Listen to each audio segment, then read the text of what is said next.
विद्यार्थी मित्रों, विद्युत रसायन पार्ट 1 विद्युत रासायनिक, पार्ट 2 विद्युत विभाजन અને પાર્ટ 3 દ્રાવણોમાં રહેલી વાહકતા. બરાબર, એનો આ બીજો લેક્ચર. પહેલા લેક્ચરમાં વાહકતાના પ્રકારો મેં તમને એક સાથે કહી દીધા. વાહકતા માટે સૌથી પહેલા અવરોધ શોધવો પડે. અવરોધ કેમ શોધવો એની હું આજે ચર્ચા કરીશ. ત્યારબાદ અવરોધકતા કોને કહેવાય એની પણ ચર્ચા કરી. આ બંને રાશિ ઉપરથી વાહકતા સૈદ્ધાંતિક રીતે સૂત્રોની મદદથી એની એક આખી સિરીઝ છે એની આપણે ચર્ચા કરી. વાહકતાના મુખ્ય 4 પ્રકાર યાદ રાખો. એક જી, કે, લેમ્બડા એમ અને લેમ્બડા ઇક્યુ. જી માટે અવરોધનો વ્યસ્ત કરી દો, કે માટે અવરોધકતાનો વ્યસ્ત કરો સૈદ્ધાંતિક રીતે. બરાબર, પણ છેલ્લે મેં તમને આખી એક સીડી દોરીને આપેલી છે. એ જ મગજમાં રાખજો કે 1/r એને જી કહેવાય, જી ઇન્ટુ જી સ્ટાર એને કે કહેવાય. જી સ્ટાર એટલે કોષ અચળાંક L/A, જે શોધવાની બે રીતો છે, L અને A પરથી અને KCl પરથી. એટલે સેલ કોન્સ્ટન્ટ એકવાર તમારે શોધવો પડે. કે મળે એને નોર્માલિટીથી ભાગી નાખો તો લેમ્બડા ઇક્યુ મળે, અને મોલારિટીથી ભાગો તો લેમ્બડા એમ મળે. એમાં 1000 ઉપર મૂકવા કે નીચે મૂકવા એ ખાસ ધ્યાન રાખજો. સેન્ટીમીટર સ્ક્વેરમાં જવું છે તો 1000 ઉપર આવશે, મીટર સ્ક્વેરમાં જવું છે તો 1000 નીચે આવશે. તો અહીંયા સુધી આપણે અત્યારે ચર્ચા કરેલી છે. હવે પ્રશ્ન એ થાય છે કે દ્રાવણનો અવરોધ કઈ રીતે શોધવો. બરાબર, આ એક મોટો પ્રશ્ન છે. તો આજે આપણે જે ચર્ચા કરવાની છે કે ભાઈ દ્રાવણનો અવરોધ કેમ મળે, દ્રાવણનો અવરોધ R શોધવો. દ્રાવણનો અવરોધ કઈ રીતે શોધવો? તો એના માટે મેં તમને કહેલું છે કે વિસ્ટન બ્રિજ નો ઉપયોગ કરવો પડે. એ આજે હું તમને સમજાવીશ. ફિઝિક્સમાં કદાચ તમે ભણો છો વિસ્ટન બ્રિજ નો ઉપયોગ કઈ રીતે થાય છે. તો સૌથી પહેલા દાખલા તરીકે કોઈ પણ દ્રાવણ હોય, ધ્યાન રાખજો, કોઈ પણ દ્રાવણ હોય એનો અવરોધ તમારે શોધવો હોય. આપણે આ વિદ્યુત વિભાજન કોષ બધાને ખબર છે આ રીતે છે. બરાબર, આ રીતનો આ જે દ્રાવણ છે એનો તમારે અવરોધ શોધવો છે. અવરોધ, તો અવરોધ કઈ રીતે શોધવો? કારણ કે અવરોધ ઉપરથી આપણે વાહકતામાં જવાનું છે. અત્યારે વાહકતા માપવાનું જે સાધન છે એને વાહકતા મીટર કહેવામાં આવે છે.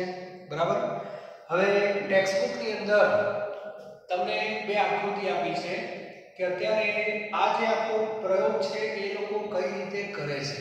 બરાબર, તો સૌથી પહેલા જે દ્રાવણનો અવરોધ તમારે માપવો છે, જે દ્રાવણનો અવરોધ માપવો છે એ દ્રાવણને આવી કેથોડ ટાઈપની જે ટ્યુબ છે એમાં એ દ્રાવણને ભરી દેવાનું. આવી, બરાબર, હવે આકૃતિ આપેલી છે એ દ્રાવણને ભરી દેવાનું. પછી એની અંદર એવું કીધું છે કે આવી બે પ્લેટો ઉપાડી દેવાની. આ પ્લેટિનમની હોય છે, એના ઉપર પ્લેટિનમ બ્લેક એવું આપેલું છે, અને આ જે વાયર છે એને આ રીતે જોઈન કરેલો હોય છે. આ વાયર છે, પછી વાયરને આગળ સર્કિટની અંદર ક્યાં લઈ જવાનો હોય છે. આ વાયર અત્યારે છેડા ખુલ્લા છે, માની લઈએ ચાલો. બરાબર, પછી આનો કેમ ઉપયોગ કરશો આપણે? હવે આવી રચના કેમ આ લોકોએ બનાવેલી છે? તો એક પ્રશ્ન એ છે કે વિદ્યુત વિભાજન કોષની અંદર અમુક પ્રશ્નો આવે છે જ્યારે અવરોધ માપવાની વાત આવે, વાહકતા માપવાની વાત આવે. કારણ કે આ દ્રાવણનો અવરોધ છે, ધાતુના તારનો નથી. પહેલો જ પ્રશ્ન આવે છે કરંટનો આવે છે. આપણે જે સર્કિટ હોય છે એમાં ડીસી કરંટ છે. હવે દ્રાવણના અવરોધની અંદર જે આખો પ્રયોગ છે એમાં જો ડીસી કરંટ આપવામાં આવે તો એવું કહેવામાં આવે છે કે દ્રાવણની અંદર બધું જે મટીરીયલ છે એમની વચ્ચે રાસાયણિક પ્રક્રિયાઓ થઈ જાય અને કે નવું ઉત્પન્ન થાય. એટલે પહેલો પ્રોબ્લેમ ડીસી કરંટનો આવે છે. તો આ પ્રોબ્લેમને સોલ્વ કરવા માટે કયો કરંટ? એસી કરંટ આપવામાં આવે છે. એટલે એક વખતમાં યાદ રાખજો એસી કરંટ. બીજો પ્રશ્ન આની અંદર એ ઉત્પન્ન થાય છે કે સામાન્ય રીતે ધાતુની અંદર તો વાયર ને બધું આમ કરેલું હોય. હવે દ્રાવણમાં સર્કિટ કઈ રીતે બનાવવી? આ પણ એક મોટો પ્રશ્ન છે. સર્કિટ કઈ રીતે બનાવવી? ધાત્વિય અવરોધ શોધવા માટે, ધાત્વિય વાહકતા શોધવા બધું ધાતુનું બનેલું હોય, પણ આ તો દ્રાવણ છે, પ્રવાહી છે, તો એને સર્કિટમાં કઈ રીતે સેટ કરવું એક મોટો પ્રશ્ન છે. અને એ સેટ કરવા માટે આવી રચના બનાવેલી છે. બરાબર? આવી ઘણી બધી રચનાઓ ટેક્સ્ટબુકમાં બે રચના આપી છે. એક આ આડી આકૃતિ છે ને એક ઊભી છે. એ તમે જોઈ લેજો. બરાબર? તો બીજો પ્રશ્ન આ રીતે સોલ્વ થશે. ધ્યાન આપજો. હવે બે પ્રશ્નો કદાચ અલગથી પૂછાય કે ભાઈ દ્રાવણની વાહકતા શોધવા માટે નડતા મુખ્ય બે પ્રશ્નો જણાવો. તો એક પ્રશ્ન ડીસી કરંટનો છે અને એક પ્રશ્ન સર્કિટનો છે. ડીસી કરંટનું સોલ્યુશન એસી થી આવશે અને સર્કિટનું સોલ્યુશન આ રીતે આવશે. કેમ કે દ્રાવણને કઈ રીતે ધાતુ સાથે સેટ કરવું તેના માટેનું એક સોલ્યુશન છે. તો બંને સોલ્યુશન અત્યારે આપણી પાસે છે. અને હવે કઈ રીતે આપણે દ્રાવણનો અવરોધ શોધશું એની હું ચર્ચા કરું છું. બરાબર? તો દરેક વિદ્યાર્થી ધ્યાન આપજો. હવે આપણે ડિસ્ટન્સ બ્રિજનો ઉપયોગ કરવા માટે જઈ રહ્યા છીએ. તો સૌથી બહુ સરળ છે આ બધું. આ જે આખી આકૃતિ છે એને હું સાંકેતિક ભાષામાં લખી શકું. બરાબર? આ સાંકેતિક ભાષામાં છે. આ પ્લેટિનમ આ બે વાયર આવી છે. બરાબર? ધ્યાન આપજો. હવે ફિઝિક્સની અંદર આખી આવી આકૃતિ તમે બનાવો છો. થોડીક મોટી આકૃતિ થઈ ગઈ. જગ્યા આપણી પાસે સીમિત છે. તો આ આકૃતિ જે છે ને એ અહીંયા સામાન્ય સાંકેતિક ભાષામાં બતાવી દઉં છું. મગજમાં રાખજો. બરાબર? પછી અહીંયા એક અવરોધ હોય છે. પછી એક અવરોધ અહીંયા હોય છે અને એક અવરોધ અહીંયા હોય છે. અહીંયા હોય છે સપ્લાય. કયો સપ્લાય? AC supply. અહીંયા વચ્ચે એક રચના હોય છે અને પી કહેવાય. બરાબર? અને ડિટેક્ટર એવું કહે છે. ડિટેક્ટર. ધ્યાન આપજો. હવે સૌથી પહેલું કામ શું કરવાનું? આ જે બે છેડા તમને દેખાય આકૃતિ, આ આકૃતિ સીધી આ છે. ધ્યાન આપજો. આને હું અત્યારે આનો અવરોધ શોધવાનો છે એટલે આપણે આને ચલો R2 કહી દઈએ. બરાબર? R2 કહી દઉં છું. ચલો ટેક્સ્ટબુક પ્રમાણે આપણે જવું હોય ટેક્સ્ટબુકમાં જરા જોઈ લો કઈ રીતે નિશાની આપેલી છે. એટલે આપણે બુક પ્રમાણે લખીએ તો તમારે કોઈ વાંધો આવે નહીં. ટેક્સ્ટબુક મારી પાસે તો હાલ છે નહીં, છતાં જોઈ લો. R2 ચલો વાંધો નહીં હવે. અને R1 કીધેલું છે. R1 R2 R3 અને R4. કઈ વાત નહીં. ચાલો હવે ધ્યાન આપજો દરેક વિદ્યાર્થી. સૌથી પહેલા R3 અને R4 આ જ્ઞાત અવરોધ છે. જ્ઞાત અવરોધ એટલે આનો કેટલો અવરોધ તમને ખબર છે, ફિક્સ છે. આમાં કોઈ ફેરફાર કરવાનો નથી. બરાબર? ફિક્સ છે. ધ્યાન આપજો. R1 જે છે R1 એ ચલ અવરોધ છે.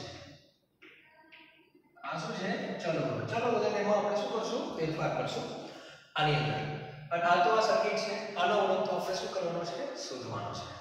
હવે જેવો તમે એસી સપ્લાય ચાલુ કરશો, એસી સપ્લાય એટલે આની અંદર કરંટ ને બધું ચાલુ થઈ જશે શરૂઆતમાં. જેવું તમે આમ સર્કિટ બનાવશો કે આ બે છેડા જોઈન કરી દીધા, આ રીતે આખી રચના બનાવી દેવાની. ફિઝિક્સમાં આવી ઘણી સર્કિટ બનાવો છો. આ સર્કિટ બનાવ્યા પછી તમારે એસી સપ્લાય ચાલુ કરી દેવાનો. બરાબર? હવે એસી સપ્લાય જેવું તમે ચાલુ કરી દેશો એટલે આ ડિટેક્ટર એ કોઈ સાધન છે. એ સાધન ઓપરેટ થશે. કોઈ પણ હોઈ શકે. કોઈ પણ એ હોઈ શકે. નાનો ફિલિપ્સનો બલ્બ પણ હોઈ શકે, પંખો પણ હોઈ શકે, કંઈ પણ હોઈ શકે. ધારો કે બલ્બ છે ચાલુ થઈ ગયો. ચાલો. અને અને એવી રચના મૂકવાની જે નરી આંખે તમે જોઈ શકો સરળતાથી. આ ડિટેક્ટર આપણે છે. હવે આ બલ્બ ચાલુ થઈ ગયો, એનો અર્થ કે સર્કિટમાં પ્રવાહ ચાલુ છે. હવે આ લોકો શું કહે છે ધ્યાન આપજો.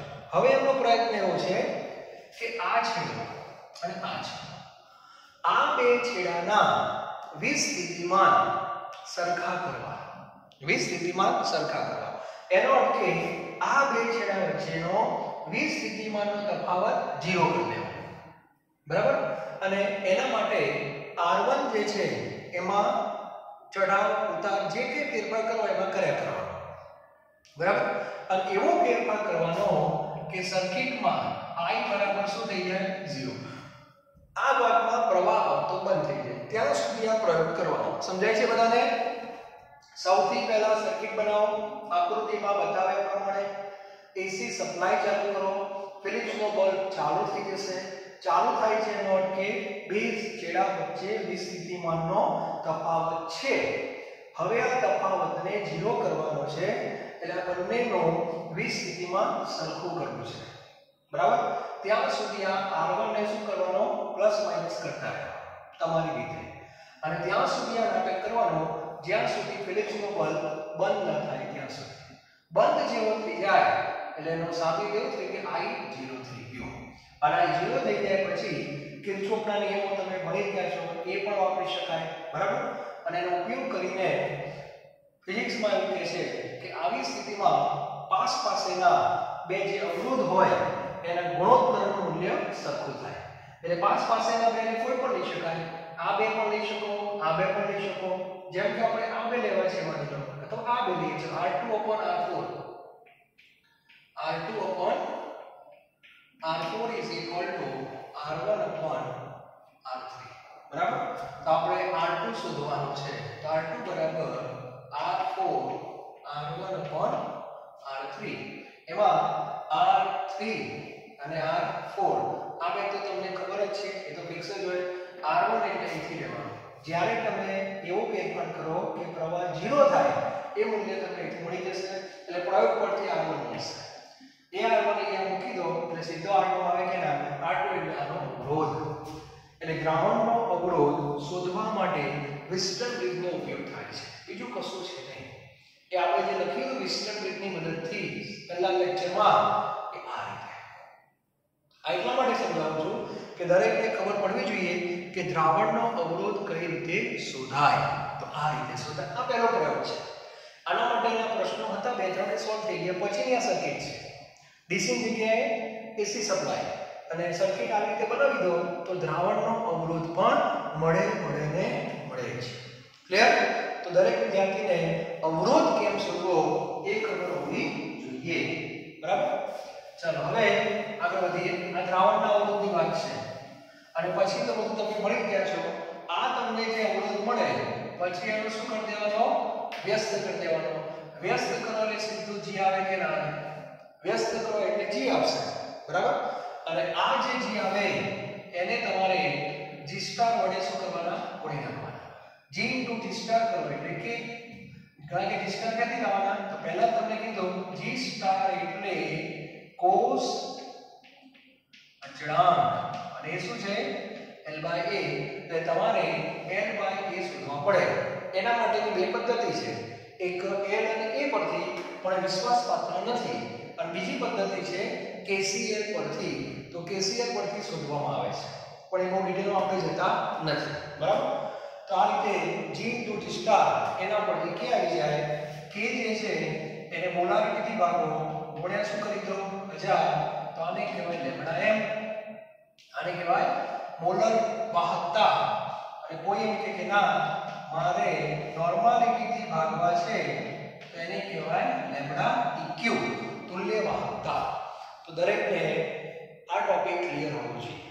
એટલે ગઈકાલનો જે ટોપિક હતો એના સંદર્ભમાં જ આજનો ટોપિક છે કે ભાઈ અવરોધ કઈ રીતે શોધવો. આપણે વાત તો કરી કે અવરોધના વ્યસ્તને G કહેવાય, પણ પ્રશ્ન એ હતો કે અવરોધ કઈ રીતે માપવો. તો આ રીતે માપવો. પછી તો બધું કાગળ પર જ છે. એટલે તમારે ખાલી બે વસ્તુ શોધવાની હોય છે. એક દ્રાવણનો અવરોધ અને સેલનો કોન્સ્ટન્ટ, કોષ અચળાંક. આ બે વસ્તુ જો તમારી પાસે આવી જાય તો વાહકતાની ચારે ચાર રીતો તમને મળી જાય. પહેલા k મળે, g મળે, પછી k મળે, લેમ્ડા m મળે, લેમ્ડા eq પણ બધું જ મળે. હા, દ્રાવણની પોલારિટી અથવા નોર્માલિટી ખબર હોવી જોઈએ. ક્લિયર? તો આજનો આ ટોપિક દરેકનો પરફેક્ટ થવો જોઈએ. અત્યારના સમયમાં એવું કે છે આ બધી માથાકૂટમાં એ લોકો પડતા નથી અને સીધો k અથવા લેમ્ડા m સીધા શોધે છે. ટૂંકમાં એના મીટર જ આવે છે. જેમ આપણે pH મીટર આવે એ રીતે એના મીટર આવે, સાધનો આવે, સીધો k લેમ્ડા m તમને મળી જાય. બરાબર? તો એની ચર્ચા તમારે કરવી પડે. તો ખાસ કરીને અવરોધ કેમ શોધવો એની મેં ચર્ચા કરી. ફિઝિક્સની અંદર આના વિશે માહિતી આપેલી છે. કિર્ચોફનો નિયમ શું છે આ બધું તમને આવડે છે. ક્લિયર? એટલે ખ્યાલ આવી ગયો? ફરીથી કહી દઉં, R1 માં એવી રીતે ફેરફાર કરો કે આ બે છેડા વચ્ચેની લાઈનમાં પ્રવાહ જતો અટકી જાય. અને પ્રવાહ જતો અટકી જાય એટલે અહીંયા જે સાધન ઉપકરણ મૂકેલું છે એ કામ કરતું બંધ થઈ જાય. ત્યાં સુધી તમારે નાટક કરવાનું. બરાબર? અને જેવું એવું થશે એટલે પાસ પાસેના બે અવરોધનો ગુણોત્તર સરખો થાય. એટલે આ બેનો ગુણોત્તર અને આ બેનો ગુણોત્તર, અથવા આ બેનો ગુણોત્તર અને આ બેનો ગુણોત્તર સરખા થાય. તો એ પ્રમાણે કિંમતો મૂકી દેવાની. આપણે આનો અવરોધ શોધવાનો છે, એને કરતા બનાવી દો એટલે આ થઈ જાય. 3 માંથી 2 રાશિ તો પહેલેથી ખબર જ છે, R3 અને R4, અને R1 એ ચલ અવરોધ છે એ તમને શોધી દેવાનો. અહીંયા કિંમત મૂકી દેવાની. સાદું બાપુ 8 મળી જાય. આ જે અવરોધ આવે એનો વ્યસ્ત કરો એટલે g આવે. g * g સ્ટાર કરો એટલે k આવે. આવું બોલે કરો g * g star k * 1000/m lambda એનો બોલે છે. તો અવરોધ કેમ શોધવો એના માટેનો એક સરસ મજાનો પ્રયોગ છે, દરેકને ખબર હોવી જોઈએ. બરાબર?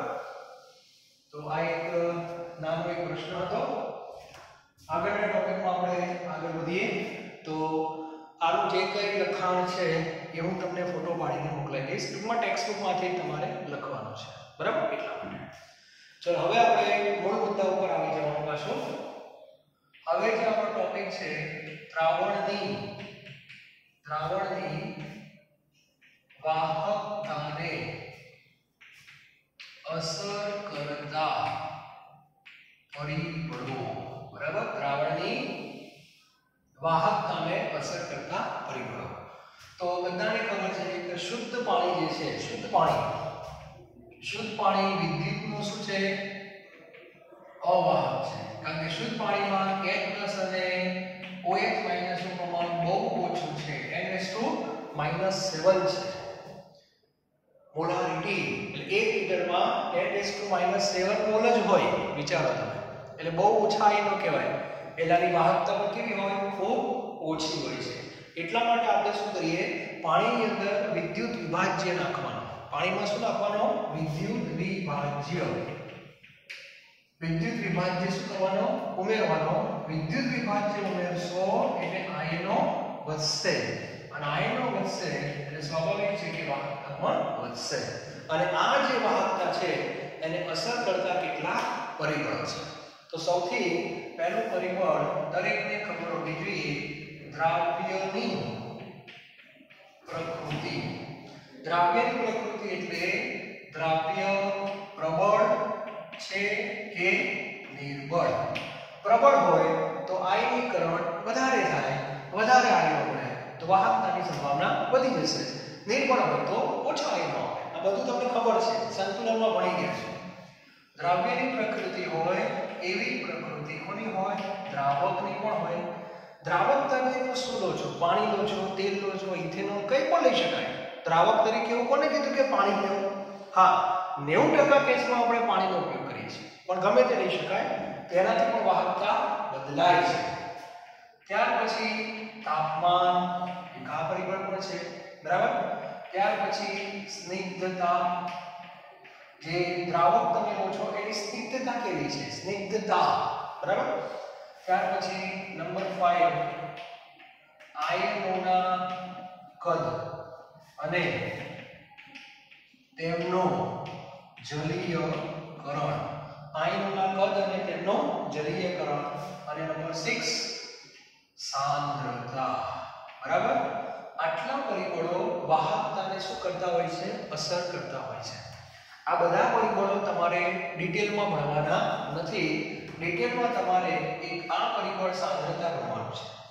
આ બુકમાં આપ્યું નથી, છતાં હું ચર્ચા કરીશ. બહુ મજાનો પરિબળ છે અને થોડીક આપણે આની પણ ચર્ચા કરશું, દ્રાવ્યની પ્રકૃતિ. બરાબર? કારણ કે પ્રબળ શું છે, નિર્બળ શું છે તમને ખબર હોવી જોઈએ. તો આટલું લિસ્ટ છે, એમાં ખાસ પહેલું પરિબળ, પાંચમું અને છઠ્ઠું, આની આપણે થોડી ઘણી ચર્ચા કરવાના છીએ. બરાબર? તો એ ચર્ચા આપણે કરશું નેક્સ્ટ લેક્ચરની અંદર. બરાબર? છતાં મુખ્ય પરિબળ આપણું સાંદ્રતા છે. બરાબર? આની ચર્ચા આપણે વધારે કરવાની છે. એટલે દ્રાવ્યની પ્રકૃતિ, આયનના કદ અને તેનું જલીયકરણ જે છે એની ચર્ચા આપણે ટૂંકામાં પૂરી કરી દઈશું. અને એ રીતે આ બધા પરિબળો આપણા પૂરા થઈ જશે અને એ રીતે પરિબળો વધશે પછી એકાદ બે નિયમો છે નાના અને એ રીતે આપણો પાર્ટ 3 પણ આપણે શાંતિથી પૂરો કરી દઈશું. બરાબર? તો આજનો આ જે લેક્ચર છે એમાં ખાસ મારે તમને અવરોધ કેમ શોધવો એના વિશેની ચર્ચા કરવાની હતી. ટેક્સ્ટ બુકમાં લખાણ આપેલું છે, દરેક વિદ્યાર્થીએ વાંચવાનો વ્યવસ્થિત. ટેક્સ્ટ બુકમાં હવે થોડી તમને ખ્યાલ આવશે, બધું આડાવડી છે. બરાબર? છતાં તમને ધીરે ધીરે ખ્યાલ આવશે કે કયા ટોપિકની લિંક કોની સાથે છે. હંમેશા એક કોન્સેપ્ટ સિક્વન્સ યાદ રાખતા શીખો કે આપણે વાહકતા ભણવા જઈ રહ્યા છીએ. તો વાહકતાના પ્રકારોનો મેં તમને પહેલા દિવસે બધી માહિતી આપી દીધી અને શરૂઆત ક્યાંથી થાય છે? અવરોધથી થાય છે. અને આજના લેક્ચરમાં અવરોધ કેમ શોધવો એ મેં તમને સમજાવી દીધું. બરાબર? અને આગળ કેમ ઉપયોગ કર્યો તો તમને ખ્યાલ જ છે. હવે આપણે આવતીકાલથી આ પરિબળોની ચર્ચા કરવાના છીએ. તો દરેકને મેં લિસ્ટ આપી દીધું છે, પરિબળો આપણે જોઈ લઈશું. Okay? Thank you very much.